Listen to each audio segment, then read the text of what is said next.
ரகுராம் ராஜன் முன்பு இந்தியாவின் நடுவண் வங்கியின் ரிசர்வ் பேங்க் ஆஃப் இந்தியா கவர்னராக இருந்தார். இவர் இந்தியாவுக்கு, குறிப்பாக நமது பாரத பிரதமர் திரு நரேந்திர மோடி அவர்களுக்கு ஓர் அறிவுரையை வழங்கியிருக்கின்றார். அது என்னவென்றால், இந்தியா ரஷ்யாவிலே இருந்து கச்சா எண்ணெய் வாங்குவதை மறுபரிசீலனை செய்ய வேண்டும் என்பதாகும். அவர் ஏன் அப்படி கூறுகின்றார்? தன்னுடைய வாதத்துக்கு ஆதாரமாக அவர் எதை முன்வைக்கிறார் என்று பார்த்தால், அவர் அமெரிக்காவின் ட்ரம்பின் எக்கச்சக்கமான வரி விதிப்பை காரணமாக காட்டுகின்றார். அப்படி அமெரிக்கா வரி விதிப்பதனால் நம்முடைய ஏற்றுமதியாளர்களுக்கு ஏற்றுமதி வாய்ப்புகள் மிகவும் குறைந்து போய்விடுகின்றன. அதனால் அவர்கள் நஷ்டத்தை எதிர்கொள்ள நேரிடுகின்றது. ஆனால் ரஷ்யாவிலே இருந்து நாம் கச்சா எண்ணெய் இறக்குமதி செய்யவில்லை என்றால் இந்த நஷ்டம் நமது ஏற்றுமதியாளர்களுக்கு இருக்காது. எனவே குறைவான விலையிலே ரஷ்யாவிலிருந்து இறக்குமதி செய்யப்படுகின்ற கச்சா எண்ணெயையும், மறுபக்கம் நமது ஏற்றுமதியாளர்கள் நஷ்டத்தை சந்திக்கின்றார்கள் என்பதையும் சேர்த்தே சீர்தூக்கி பார்க்க வேண்டும். லாப நஷ்ட கணக்கு போட்டு பார்க்க வேண்டும். அப்படி போட்டு பார்த்து ரஷ்யாவிடமிருந்து குறைந்த விலையிலே எண்ணெய் வாங்குவதனால் நமக்கு லாபம் எதுவும் இல்லை என்றால், நாம் இந்தியா ரஷ்யாவிலே இருந்து கச்சா எண்ணெய் இறக்குமதி செய்யக்கூடாது. அப்படி வாங்காமல் இருந்தால் மற்ற நாடுகளிலே இருந்து சற்று அதிக விலைக்கு எண்ணெய் வாங்க வேண்டி வரும். அது சரிதான். ஆனால் அமெரிக்காவின் வரி விதிப்பு குறையும். அதனால் நமது ஏற்றுமதியாளர்களுக்கு நஷ்டம் ஏற்படாது.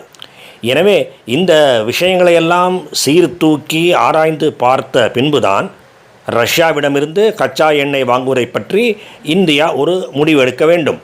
பொருளாதார ரீதியாக அதுதான் சரியான முடிவாக இருக்கும் என்பது அவருடைய வாதம். மேலெழுந்த வாரியாக பார்த்தால் இந்த வாதம் சரியானது போல் தோன்றும். ஆனால் அப்படி இல்லை. ஏனென்றால் அமெரிக்கா செய்வது வர்த்தக போர். இந்தியாவின் அரசாண்மைக்கும் சுதந்திரமாக முடிவு எடுக்கின்ற தன்மைக்கும் விடப்பட்டிருக்கின்ற ஒரு பெரிய சவால். அதை ரூபாய் பைசா கணக்கு போட்டு பார்த்து எது லாபம் என்று மட்டுமே பார்த்து முடிவெடுக்கக்கூடாது. சில அடிப்படையான விஷயங்களிலே இப்படி லாப நஷ்ட கணக்கு போட்டு கொண்டிருக்காமல் அந்த விஷயங்களை நேரடியாக எதிர்கொள்ள வேண்டும். இதை அவர் ரகுராம் ராஜன் மறந்துவிட்டார். அந்த கோணத்திலே இருந்து பார்த்தோமானால் நமது பிரதமர் திரு நரேந்திர மோடி அவர்கள் மிக மிக சரியாகத்தான் செயல்பட்டு கொண்டிருக்கின்றார் என்பது எல்லோருக்கும் புரியும். சொல்லப்போனால் இப்படி அமெரிக்கா நம்முடைய இந்தியர்களுடைய கைகளை முறுக்க பார்க்கின்றதே, அதை ஒரு நல்ல வாய்ப்பாக எடுத்துக்கொண்டு மற்ற பல நாடுகளுடன் நமது உறவையும் வர்த்தகத்தையும் மேம்படுத்த வேண்டும். அதுதான் சரியான முடிவு. அதைத்தான் மோடி அவர்கள் செய்து கொண்டிருக்கின்றார். 40 நாடுகளுடன் வர்த்தக பேச்சுவார்த்தை நடந்து கொண்டிருக்கின்றது. அந்த 40க்கு 40 நமக்கு நல்ல பலன் தராமல் போகலாம். ஆனால் 40லே 20 நல்ல பலன் தந்தால் கூட இந்தியாவுக்கு அது ஒரு நல்ல விஷயம்தான். மேலும் இதிலே சிந்திக்க தகுந்த இன்னொரு கோணமும் இருக்கின்றது. அது என்னவென்றால், அமெரிக்காவின் இப்படிப்பட்ட அச்சுறுத்தல் நடவடிக்கைகளுக்கு, அமெரிக்கா என்று கூட சொல்ல மாட்டேன், ட்ரம்பின் பைத்தியக்காரத்தனம், ட்ரம்ப் என்கின்ற ஒரு தனி மனிதரின் பைத்தியக்காரத்தனம், அதை எதிர்கொள்ள விருப்பம் இல்லாமல் நாம் இந்தியா பணிய ஆரம்பித்து விட்டால் அதற்கு ஒரு முடிவே இருக்காது. நாளைக்கு வேறு ஏதாவது ஒரு விஷயத்திலே கூட நம் மீது ட்ரம்ப் ஆதிக்கம் செலுத்த நினைக்கலாம்.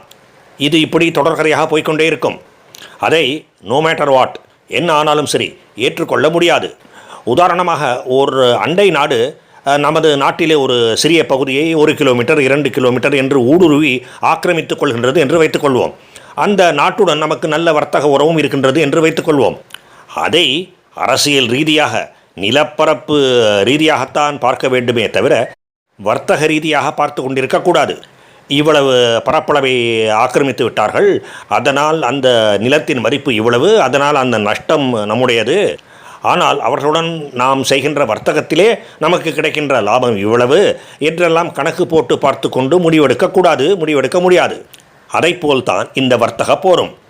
நம்முடைய ஏற்றுமதிகளுக்கான சந்தைகளை விரிவுபடுத்துவது ஒன்றுதான் சரியான தீர்வு. அதைத்தான் நமது பிரதமர் செய்து கொண்டிருக்கின்றார். அதிலே நமக்கு வெற்றி நிச்சயம். ஏற்கனவே கூறியபடி 100% வெற்றி கிடைக்கவில்லை என்றாலும் 50% தான் வெற்றி கிடைக்கின்றது என்று வைத்துக்கொண்டால் கூட அதுவே ஒரு நல்ல முன்னேற்றம்தான். அதுதான் நாம் செல்ல வேண்டிய சரியான பாதை. எனவே ரகுராம் ராஜன் அவர்கள் விவரம் புரியாமல் பேசியிருக்கின்றார் என்று தான் நினைக்கின்றேன். மேலும் சரியாக முழு விவரத்தையும் நன்கு புரிந்து கொள்ளாமல் பேசுவது ரகுராம் ராஜன் அவர்களுக்கு இது முதல் முறை அல்ல. பல வருடங்களுக்கு முன்னால் அவர் இந்தியாவின் நடுவண் வங்கி ஆளுநராக, ஆர்பிஐ கவர்னராக இருந்த பொழுதே விவரம் தெரியாமல் தவறாக பேசியிருக்கின்றார். அப்பொழுது இந்தியாவின் பிரச்சனைகள் என்ன என்பதை பற்றி அவர் பேசும்பொழுது ஒரு கட்டத்திலே இந்தியாவின் விவசாயம் மற்றும் விளைச்சல் பற்றி பேசினார். அதற்கு அவர் தீர்வாக என்ன கூறினார் என்றால், நாம் நம்முடைய விவசாய நிலங்களின் அளவை அதிகரிக்க வேண்டும். அதாவது மேலும் மேலும் நிலங்களை விவசாயத்துக்குள்ளே கொண்டு வர வேண்டும். நமது விவசாயத்தை இப்படி அதிகப்படுத்தி விளைச்சலை அதிகப்படுத்த வேண்டும் என்று கூறினார். அவர் பேசிய இந்த பேச்சை கேட்டு நான் அதிர்ந்து போனேன்.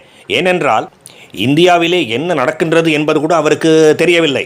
இந்தியாவின் பிரச்சனை குறைவான விளைச்சல் இல்லை, இந்தியாவின் பிரச்சனை அதிகமான விளைச்சல். பல பத்தாண்டுகளுக்கு முன்பு இந்தியாவிலே உணவு பற்றாக்குறை இருந்தது. பசுமை புரட்சிக்கு பிறகு அந்த பிரச்சனைகள் எல்லாம் தீர்ந்து போய்விட்டன.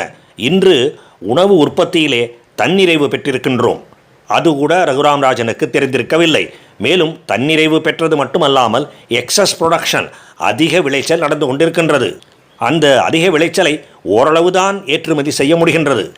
ஏனென்றால் எல்லா நாடுகளுமே அந்தந்த நாடுகளின் விவசாயிகளை காப்பாற்றுவதற்கு மிகவும் முயற்சி எடுத்துக்கொள்வார்கள். இது இயல்பான ஒன்றுதான். இந்தியாவும் இதற்கு விதிவிலக்கு இல்லை. நாமும் உணவு இறக்குமதி என்றால் பல முறை யோசிப்போம், வேறு வழியே இல்லை என்றால் தான் செய்வோம். மற்ற நாடுகளிலே இருந்து உணவு இறக்குமதி செய்வதை விரும்ப மாட்டோம். அப்படித்தான் எல்லா நாடுகளுமே இருக்கும். ஆக அதிக விளைச்சல், எக்ஸ்போர்ட், ஏற்றுமதி செய்வதும் மிக குறைந்த அளவிலே தான் செய்ய முடிகின்றது. ஆகவே அரசாங்கமே அடிப்படை ஆதார விலையை கொடுத்து அந்த அதிக விளைச்சலை எல்லாம் வாங்கிக் கொள்ளும்படி நேரிடுகின்றது. இதனால் அரசாங்கத்துக்கு, மத்திய அரசாங்கத்துக்கு பெரும் நிதி சுமை ஏற்படுகின்றது. அதை தவிர நம்முடைய உணவு கிடங்குகளிலே அரிசியும் நெல்லும் கோதுமையும் நிறைந்து போய்விடுகின்றன. இதையெல்லாம் சமாளிப்பது நமக்கு ஒரு சவாலாகத்தான் இருக்கின்றது. காரணம் என்ன? குறைவான விளைச்சல் இல்லை, அதிக விளைச்சல், தேவைக்கு அதிகமாக விளைச்சல். இதை சரி செய்வதற்காகத்தான் நமது பிரதமர் வேறு சில முயற்சிகளை எடுத்தார். நமது விவசாயிகளிலே சிலராவது அரிசி கோதுமையிலே இருந்து விலகி நாம் எந்தெந்த உணவுப் பொருள்களை இறக்குமதி செய்யும்படி நேரிடுகின்றதோ அந்த உணவுப் பொருட்களை விவசாயிகள் உற்பத்தி செய்ய வேண்டும் என்கின்ற கருத்தை கூறி வருகின்றார். அதாவது எந்த பயிர்களிலே நமக்கு அதிக விளைச்சல் இருக்கின்றதோ அவற்றிலே இருந்து விலகி எந்தெந்த பயிர்களிலே நமக்கு குறைவான விளைச்சல் இருக்கின்றதோ, அதனால் இறக்குமதி செய்யும்படி நேரிடுகின்றதோ அந்த பயிர்களிலே கவனம் செலுத்த வேண்டும் என்பது அவருடைய எண்ணம். அதுதான் சரியான எண்ணம். நம்முடைய விவசாயிகளை அந்த திசையிலே ஊக்குவிப்பதற்காக அவர் முயற்சி செய்து வருகின்றார். இந்த அவருடைய முயற்சி நல்ல அதிகமான பலனை கொடுத்து விட்டது என்று சொல்வதற்கு இல்லை. நமது விவசாயிகள் காலங்காலமாக எதை பயிரிட்டு கொண்டிருந்தார்களோ அதையே பயிரிட விரும்புகின்றார்கள்.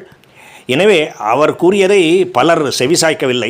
இருந்தபோதிலும் அவர் தன்னுடைய முயற்சியை தொடர்கின்றார். இதையெல்லாம் எதற்காக எடுத்து கூறுகின்றேன் என்றால், ரகுராம் ராஜன் அவர்களுக்கு இந்த விவரங்கள், இந்த விஷயங்களை எல்லாம் எதுவுமே தெரியவில்லை. என்ன நடந்து கொண்டிருக்கின்றது என்று தெரியாமல் உண்மைக்கு மாறான கருத்துக்களை கொண்டிருந்தார். அதனால் தவறான தீர்வுகளையும், சொல்யூஷன்ஸ் கூறினார். நல்ல வேளையாக இந்தியாவிலே பலருக்கு இந்த விவரங்கள் எல்லாம் நன்கு தெரியும். அதனால் ரகுராம் ராஜன் அவர்கள் தவறாக சொல்கின்றார் என்பது பலருக்கு தெரிந்திருந்தது. அதனால் இந்தியா அந்த திசையிலே பயணிக்கவில்லை. இப்பொழுதும் அப்படித்தான் ஒரு ஒவ்வாத தீர்வை கூறுகின்றார் ரகுராம் ராஜன். ஒரு நாட்டின், இந்தியாவின் அரசாண்மைக்கு விடப்படுகின்ற ஒரு பெரிய சவாலை கூட அவர் வெறும் ஒரு வர்த்தக விஷயமாக, கமர்ஷியல் இஷ்யூ பார்க்கின்றார். அதன் அடிப்படையிலே தான் இந்தியா நடந்து கொள்ள வேண்டும் என்றும் அறிவுரை கூறுகின்றார். அதை ஏற்க முடியாது. ரகுராம் ராஜன் சொல்வது தவறு. மோடி அவர்கள் செய்வது தான் சரி. வாழ்க பாரதம். ஜெய் ஹிந்த்.